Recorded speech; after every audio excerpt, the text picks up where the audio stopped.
আজকে আমি চলে যাব হ্রদ দেখতে, তার জন্য আমি প্রথমে রেডি হয়ে নিলাম। তারপরেই আমি টোটোতে বসে একটা ম্যাঙ্গো ফুটি নিয়েছিলাম। তারপরেই আমি চলে গেলাম মাসির বাড়ির উদ্দেশ্যে।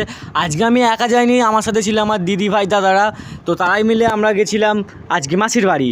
তারপরেই আমরা বিকালবেলা চলে এলাম রথের মেলায়। আর সেখানে এসে দেখি এইরকম কত ধরনের বিভিন্ন রকমের বলা যেতে পারে রঙিন মাছ।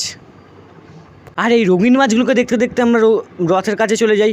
আর এই দেখো রথটা জাস্ট অসাম লাগছিল দেখতে, ঠাকুরগুলোকে সাজানো হয়েছিল ফুল দিয়ে। তারপরেই আমরা মেলায় প্রবেশ করি। মেলায় প্রচণ্ড ভিড় হয়েছিল। আর মেলায় প্রবেশ করার সাথে সাথে দেখতে পাচ্ছ এখানে বিভিন্ন রকমের দোকান বসেছিল। তো আমরা এখানে গেছিলাম বন্ধুরা মিলে বিকালবেলাটা করে ঘুরতে।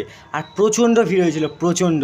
আর আমার অবস্থা এখানে দেখতে পাচ্ছ প্রচণ্ড ঘেমে নিয়ে একেবারে চান হয়ে গেছিলাম।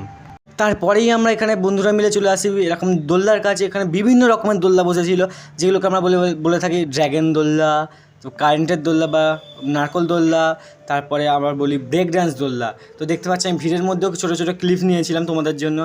আর দেখতে পাচ্ছ এই নারকল দোলনা জাস্ট অসাম লাগছিল। এখানে ব্রেক ডান্স বসেছিল, আরও বিভিন্ন রকমের দোলনা বসেছিল, যদি ওগুলো নেওয়া হয়নি।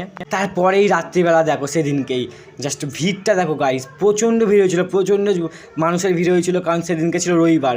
এই ভিড়ের মধ্যেও ঠেলা খেতে খেতে আমরা মেলার মধ্যে প্রবেশ করি। আর মেলার মধ্যে গিয়ে যেটা আমরা সর্বপ্রথম করি সেটা দোলনা চাপার জন্য আমরা নিজেদের মধ্যে ডিসকাস করে নিচ্ছিলাম যে কোন দোলনাটা চাপবো।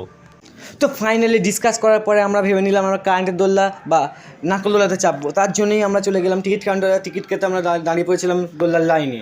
আর পরে দোলনায় উঠে যে রিয়াকশানটা হয়েছে সেটা আমি তোমাদের সাথে শেয়ার করছি।